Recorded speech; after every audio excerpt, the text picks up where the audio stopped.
kembali lagi dengan saya Muhammad Muklis. Saya ingin membahas tentang perkembangan bisnis retail pemerintahan saat ini dan kedepannya di daerah dan kontribusi pemerintahan selanjutnya. Oke teman-teman, Fast Moving Consumer Good atau FMCG telah lama dianggap sebagai salah satu faktor pendorong pergerakan ekonomi hampir di seluruh negara. FMCG merupakan produk-produk yang berisi kebutuhan sehari-hari yang bersifat habis pakai dan akan dicari lagi untuk dikonsumsi kembali berulang kali oleh konsumen. Artinya produk FMCG tidak boleh disingkirkan karena berbagai alasan, termasuk pandemi virus corona atau COVID-19. Untuk memenuhi pangsa pasar di Indonesia, brand-brand dari produk FMCG berlomba-lomba meningkatkan eksistensi dengan menjangkau ranah digital. Diawali dengan munculnya e-commerce yang mengakibatkan banyak orang di berbagai daerah mendapatkan kemudahan akses internet dan aktif menggunakan telepon pintar. Dengan banyaknya kanal penjualan online, mulai dari website sendiri hingga platform marketplace telah memberikan angin segar bagi pelaku usaha FMCG mengenalkan brand masing-masing. Untuk itu, telah bersama saya praktisi bisnis FMCG, Abang Afrinedi sebagai National Key Account salah satu produk FMCG di Indonesia, dan beliau juga tergabung dalam kelompok MT atau Modern Trade Connection Indonesia dan pengamat AP3MI, Asosiasi Pengusaha Pemasok Pasar Modern Indonesia. Selamat sore Bang Afri. Selamat sore. Apa kabar nih Bang Afri? Luar biasa, kita terus selalu sehat walafiat gitu. Nah, ini Bang Afri, seperti tadi introduction nih, seperti yang saya buka sebelumnya, era pemerintahan Presiden Joko Widodo unik nih Pak Afri dalam peran pelaku bisnis FMCG di Indonesia, di mana pertumbuhan ekonomi di Q1 sampai Q3 tahun 2020 sangatlah baik dari segi supply dan demand produk FMCG.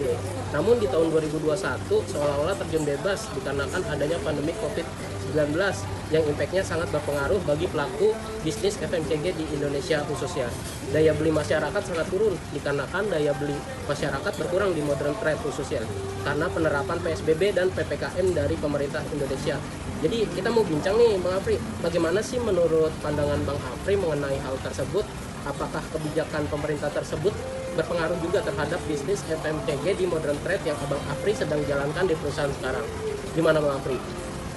Nah, saya pikir untuk pandemi saat 2021 kemarin sih sebenarnya impact-nya sangat besar ya, termasuk bisnis kami di FMCG bukan cuma turun saja tapi benar-benar terjun bebas, di mana di kuartal 1 2021 sempat sampai minus 3% untuk pertumbuhan ekonomi kita. Artinya kan daya beli kita benar-benar anjlok, benar-benar turun. Jadi saya pikir ya kebijakan pemerintah dari PPKM atau PSBB yang kita terapkan kemarin sebenarnya sih ya mau nggak mau harus kita jalankan dan kita terima risikonya. Saya pikir itu dulu. Nah, Bang Apri membahas mengenai modern trade atau retail modern seperti minimarket yang kita ketahui, supermarket dan hypermarket di Indonesia nih Bang. Bagaimana pertumbuhan retail di Indonesia sih di tahun 2021 dengan adanya kebijakan saat pandemi COVID-19, melihat bahwa retail harus bekerja keras melawan keterpurukan ekonomi saat pandemi. Bukti contohnya nih kayak Giant Supermarket yang resmi gulung tikar saat pandemi COVID-19. Apakah semua retail mengalami keterpurukan yang sama nih Bang?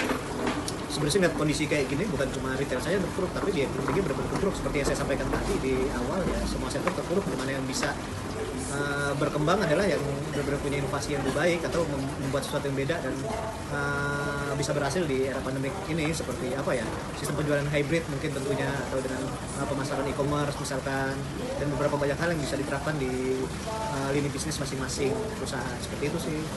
Oh gitu. Nah, tadi Bang Afri sempat nyentil nih masalah belanja offline e-commerce ya. Sedangkan Bang Afri berkecimpung di modern trade yang harusnya menggerus salesnya Bang Afri nih. Di tengah maraknya kebijakan di tahun 2021 kan perubahan kebiasaan masyarakat terhadap penjualan online dari penjualan offline ke penjualan online melalui e-commerce nih.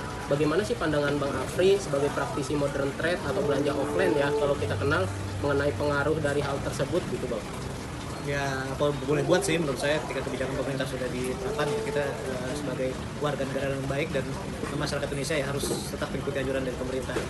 Saya pikir sebenarnya ada potensi tetap yang bisa digali dari setiap lini bisnis. Seperti yang kita sampaikan tadi, sebenarnya kita bisa mengajak dari para retail modern supaya mengembangkan bisnisnya di bidang e-commerce juga. Jadi tidak tergerus sama perusahaan-perusahaan e-commerce baru. Saya pikir itu sih yang coba kita terapkan di lini bisnis kita. Nah, Bang Apri masuk di diskusi selanjutnya nih. di tahun 2002 ini arus mudik sudah dijalankan kembali, roda perputaran ekonomi semakin istilahnya semakin masif ya, semakin melaju dengan pesat.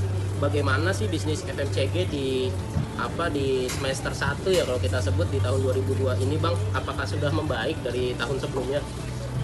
Nah, kita lihat dari situasi politik, sosial, budaya, ekonomi, keamanan di Indonesia sih membaik ya, dan itu juga berdampak pada daya beli atau demand masyarakat kita. Pertumbuhan di semester 1 kan udah di angka 6% sampai 7% kan. Sebenarnya kita punya target di retail modern atau di FMCG di 12% di 2022 ini, harusnya sih kita sama-sama optimis itu tercapai lah ya. Oke Bang, kalau bicara soal retail nih, dengan pertumbuhan ekonomi di tahun 2002 ini di semester 1 yang semakin pesat nih kata Bang Apri, kalau dari sisi retailnya sendiri, modernnya sendiri Bang, pertumbuhan pasar modern di tahun 2002 ini apakah akan banyak nih retail-retail baru yang akan dibangun oleh investor dalam negeri atau asing, gimana Bang? Kita kembali lagi ke kebijakan pemerintah di tahun ini sih, karena yang diterapkan di Undang-Undang Undang-Undang Perdagangan di tahun 2021 nomor 23 itu kan membatasi antara pasar modern. Saya pikir kalau misalnya itu bisa dijalankan dengan baik, pertumbuhan bisa merata di semua daerah di Indonesia. Saya pikir itu sih. Oke, kalau ngomong pemerataan ya Bang ya, mungkin di Indonesia untuk pemerataan sudah dijalankan sama Jokowi gitu. Harusnya secara ekonomi juga makin merata di setiap daerahnya.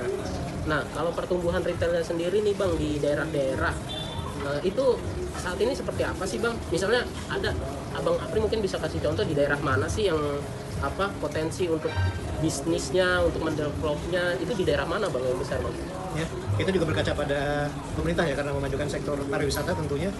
Yang harus kita garap dan harus kita fokuskan adalah di retail, di mana pariwisata berkembang. Contohnya di Indonesia bagian timur kita lihat, maksudnya dari Ambon ya Bang, misalnya ya. sampai Lombok juga masih punya potensi sangat besar untuk pengembangan retail, karena seiring dengan regulasi pemerintah tentang pariwisata dan memajukan dari sektor pariwisata tersebut. Jadi ya itu yang harus sama-sama kita saling bersinergi, jadi itu bisa sama-sama tercapai targetnya gitu sih. Nah ini nih Bang, pertanyaan terakhir nih dari saya. Iya. Harapan Bang Apri nih, kan tadi kita ngomong kebijakan ya, harapan Bang Apri mengenai kebijakan pemerintahan di masa pemerintahan Presiden Joko Widodo saat ini nih yang kurang lebih tersisa 2 tahun lagi Bang. Yeah. Apa sih harapan Bang Apri nih untuk bisnis retail? Ya, harapannya sih undang-undang yang sudah dibuat benar-benar bisa diterapkan dan dijalankan sesuai dengan undang-undang, tidak ada lagi pelanggaran baik itu dari para retail ataupun dari pemasok barang, supaya itu bisa ditegaskan dan ditegakkan supaya semuanya bisa sama-sama bersinergi dan bisa berjalan sesuai dengan peraturan yang Bapak Jokowi berikan di tahun ini. Jadi semuanya bisa berjalan lancar. Saya pikir itu sih, Pak Muklis. Oke Bang Apri, terima kasih nih untuk diskusi sama-sama. hebatnya hari ini. Oke pemirsa, demikian perbincangan singkat bersama Abang Apri Nedi selaku National Business Key Account dari salah satu produk di Indonesia. Nah, semoga perbincangan ini membuka kesempatan bagi perusahaan FMCG untuk berkembang kembali di era-era pemerintahan Joko Widodo dan pemerintahan selanjutnya. Oke, sampai jumpa kembali di diskusi-diskusi selanjutnya bersama saya Muhammad Muklis, mahasiswa Fakultas Ilmu Komunikasi Universitas Kota Tular.